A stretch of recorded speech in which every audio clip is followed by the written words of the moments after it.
தென்னிந்திய சினிமா சங்கங்கள்ல தமிழ் அல்லாத வேற்று மொழிக்காரர்களுடைய ஆதிக்கம் இருக்கு அப்படின்னு ஒரு விமர்சனம் இருக்கு. அதை எப்படி பாக்குறீங்க நீங்க? இப்போ நாங்கெல்லாம் தமிழ் இல்லைன்றது, தமிழ்காரங்க இல்லைன்றது யாரு சொன்னாங்க? இது சென்னையில பிறந்து சென்னையில வளர்ந்து சென்னையிலேயே இருந்து நான் யாருக்கு ப்ரூவ் பண்ணணும்? முதல்ல ஐ திங்க் சீமான் அண்ணனுக்கு பிரச்சனைன்னு நினைக்கிறேன்.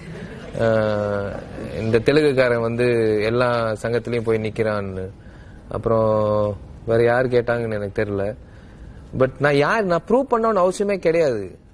ఈ అబ్బాయి రెడ్డియా ఈ అబ్బాయి రెడ్డియా అని ఎవరు అడగలేదు. కానీ ఒక నటుడుగా సినిమాలో వచ్చిన తర్వాత నేను నా పేరు చెప్పేది కంటే ఎదుటోళ్ళు వచ్చి వీడు రెడ్డి అని చెప్పేవాడు. ఎందుకంటే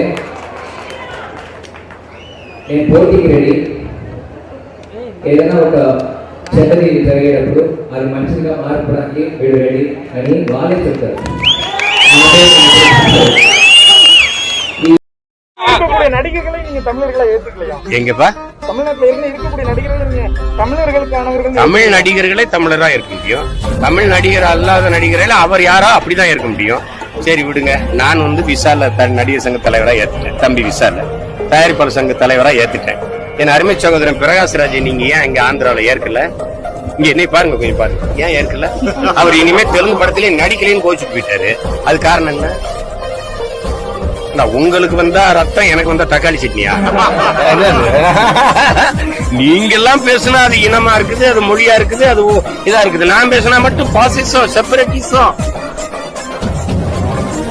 இதெல்லாம் என்னது?